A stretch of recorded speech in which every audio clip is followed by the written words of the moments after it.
William Crookes nasceu em Londres em 17 de junho de 1832. Foi considerado um dos maiores químicos da Inglaterra, com uma trajetória brilhante no campo científico. Em 1855, assumiu a cadeira de Química da Universidade de Chester. Após persistentes estudos em torno do espectro solar, construiu o radiômetro em 1874. No ano seguinte, descobriu um novo tratamento para o ouro. A Rainha Vitória da Inglaterra nomeou com o mais alto título daquele país, cavalheiro. Com a fibra de investigador, William Crookes passou a pesquisar os fenômenos mediúnicos, a princípio para desmascarar as fraudes que ele acreditava existir na prática da mediunidade. As mais notáveis experiências mediúnicas foram realizadas através da médium Florence Cook, quando obteve as materializações do espírito que dava o nome de Kate King. Este fato abalou o mundo científico da época. No dia 22 de abril de 1872, aconteceu pela primeira vez a materialização do espírito Kate King, estando presente na sessão a mãe, alguns irmãos da médium e sua criada. Após várias sessões nas quais o espírito Kate King se manifestava com incrível regularidade, a senhorita Florence afirmou a William Crookes que estava decidida a submeter-se a todo gênero de investigações. Na sua obra Fatos Espíritas, William Crookes faz um relato detalhado de todas as experiências de materialização realizadas com o espírito Kate King. Essas experiências não deixam dúvida quanto ao poder extraordinário do espírito de assumir uma forma utilizando-se da matéria física. William Crookes penetrou o campo das investigações com o intuito de desmascarar e encontrar fraudes. Entretanto, quando constatou que os casos eram verídicos, ele rendeu-se à evidência, curvou-se diante da verdade, tornou-se espírita convicto e afirmou: "Não digo que isto é possível, digo que isto é real."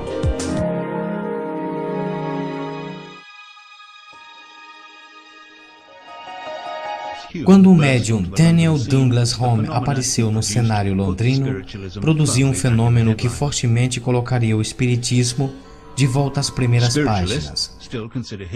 Os espíritas ainda o consideram um dos mais espetaculares médiums de todos os tempos. Após as sessões da Sociedade Londrina em 1868, Home aparece não somente para desafiar as leis da física, mas para resolver tudo de uma só vez. Testemunhas afirmam que ele levitou saindo por uma janela e voltando pela outra. Home atribuía seus poderes aos espíritos. Como a ciência poderia encontrar a verdade? O eminente químico William Crookes acreditava que poderia unir as sessões espíritas com a ciência.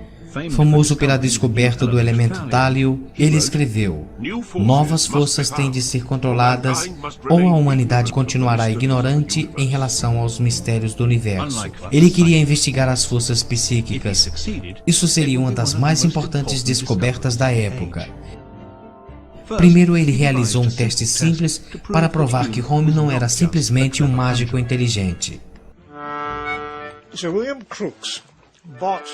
William Crookes comprou esse acordeão em uma loja. Ela ainda funciona. Então, ele e seus colegas construíram uma gaiola de arames, onde o acordeão poderia ser visto lá dentro. Então, Home colocou as mãos sobre a tampa da gaiola, que estava trancada com um cadeado. Moveu suas mãos para cima e para baixo, e o acordeão tocou.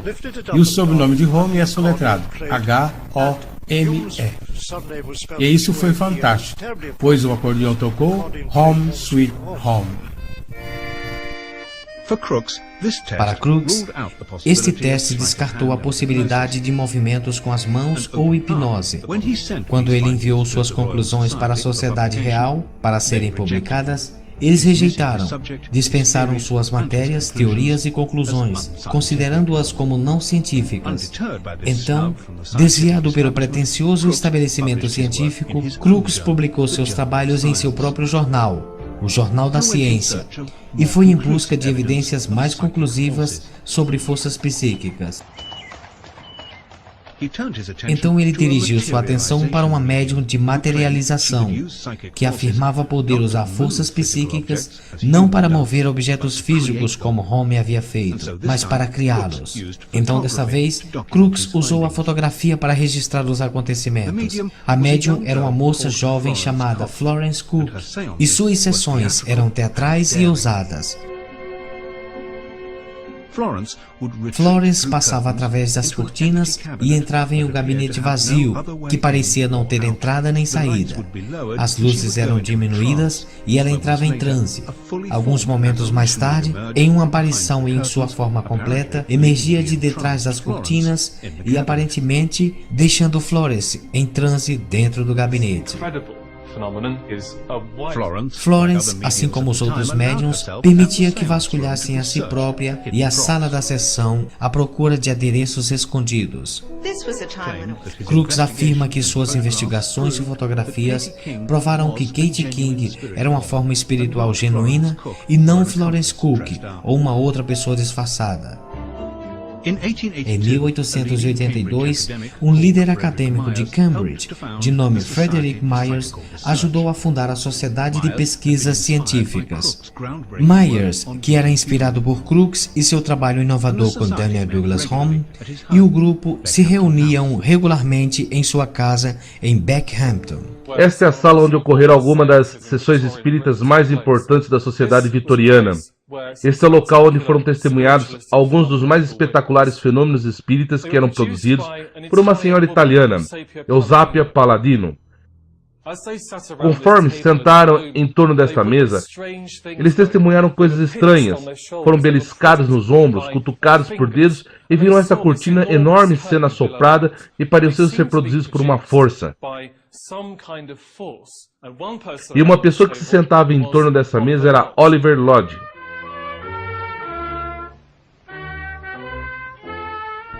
Oliver Lodge era um dos maiores físicos da época, um pioneiro do rádio, renomado pelo seu trabalho em fazer com que a eletricidade e o magnetismo cruzassem o espaço. Lodge era uma mistura complexa de cientista, acadêmico e espiritualista.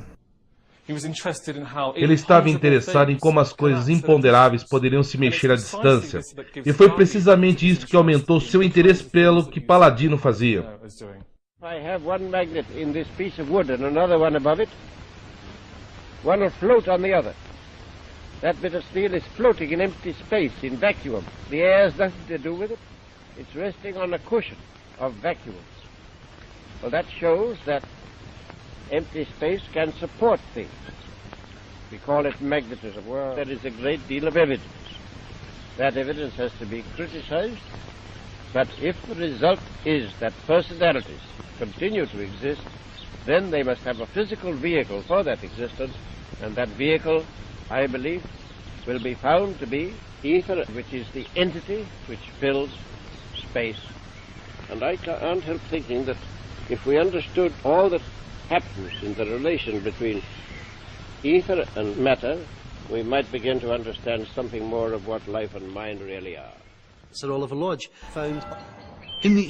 Num período entre guerras, a influência do espiritismo provocou um debate acirrado dentro da Igreja da Inglaterra. Em 1936, o arcebispo de Canterbury comissionou uma investigação quanto à habilidade dos médiuns em transmitir mensagens dos mortos. O laudo concluiu que é bem provável que a hipótese de tais comunicações sejam precedentes de espíritos desencarnados. É verdadeira. Existem paralelos muito claros entre os milagrosos eventos registrados no Evangelho e o fenômeno atestado pelos espíritas. E devemos acrescentar que os milagres e a ressurreição em si não são suscetíveis a uma verificação científica. Apesar de a informação ter vazado para a imprensa espírita, o laudo só fora oficialmente publicado após 40 anos.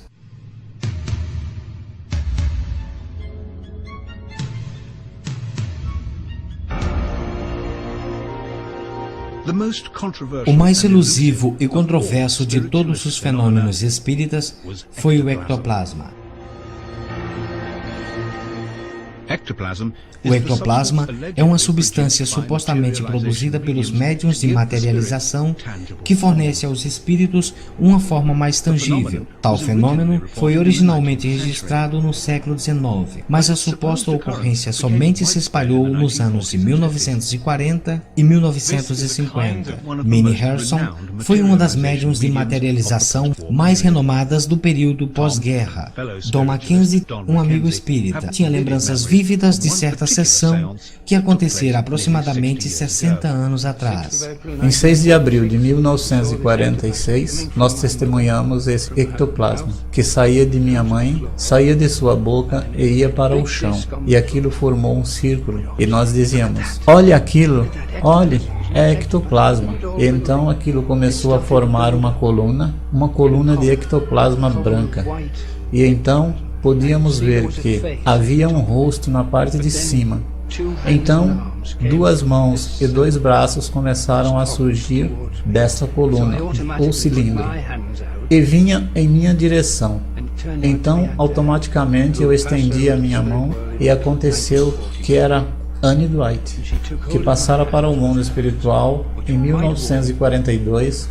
Ela segurou minhas mãos sobre a dela, que estava quente, e com esta mão ela colocou sobre a minha mão direita 4 flores de cravos. Juntando minhas mãos, ela disse, são para você. E eu fiquei sentado ali, acho que eu diria assustado. Quando eu vi algo assim, não há nada no mundo que pode provar que a vida não seja contínua. E esta é uma verdadeira convicção que carrego por toda a minha vida. Isso é algo do qual eu sempre me lembrarei. Esta é a foto do ectoplasma saindo pela boca de minha mãe. E este é o lugar onde ela se sentou na cadeira, atrás da cortina do gabinete, que nesse caso a cortina estava enrolada, o que permitiu uma boa luz fotográfica para uma boa fotografia.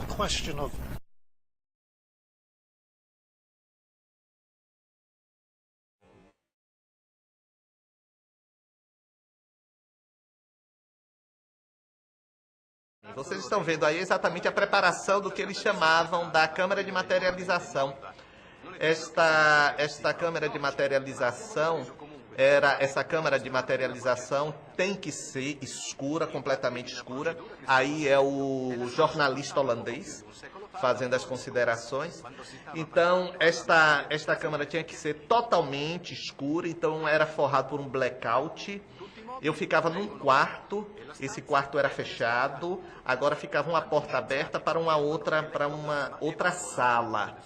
Então tinha que ficar assim totalmente no escuro, porque a luz branca ela tende a queimar o ectoplasma. Então o ectoplasma não se avolumava, não se condensava. Era o colchão em que eu me deitava, essa porta ficava sempre aberta.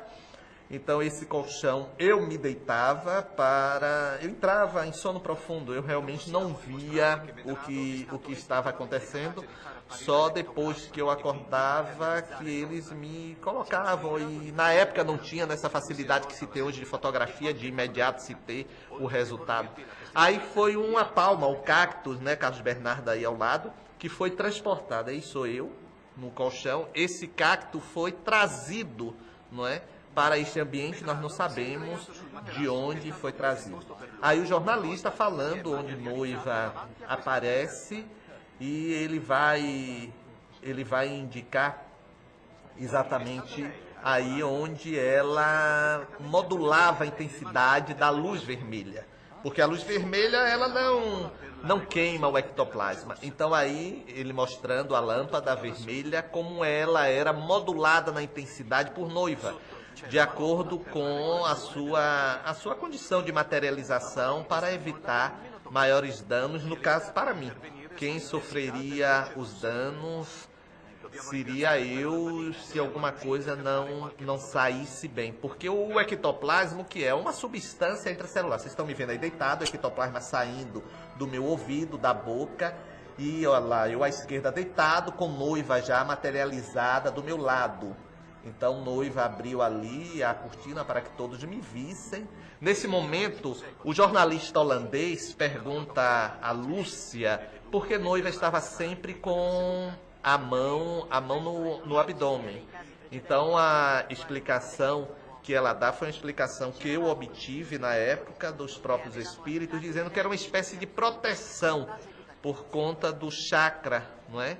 Do chakra umbilical. Então ela colocava a mão para proteger de alguma interferência negativa, de algum processo que pudesse vir trazer transtorno.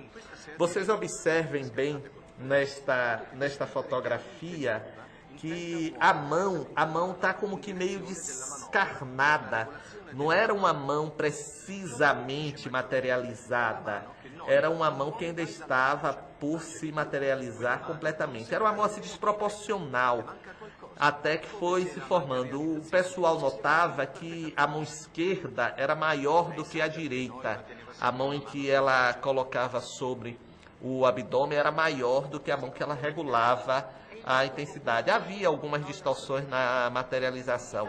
Os olhos, por exemplo, não estavam simétricos, um estava mais baixo do que o outro, razão pela qual ela colocava o véu.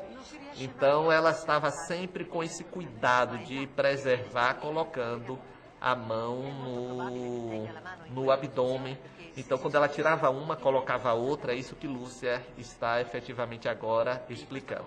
Aí é noiva ao lado de Carlos Bernardo, colocando a mão. Carlos Bernardo não era um homem alto, então ele devia ter 1,62 m por aí. Noiva era mais ou menos da altura dele. Eu tenho 1,74 m, 73, 74. Vocês estão vendo aí noiva.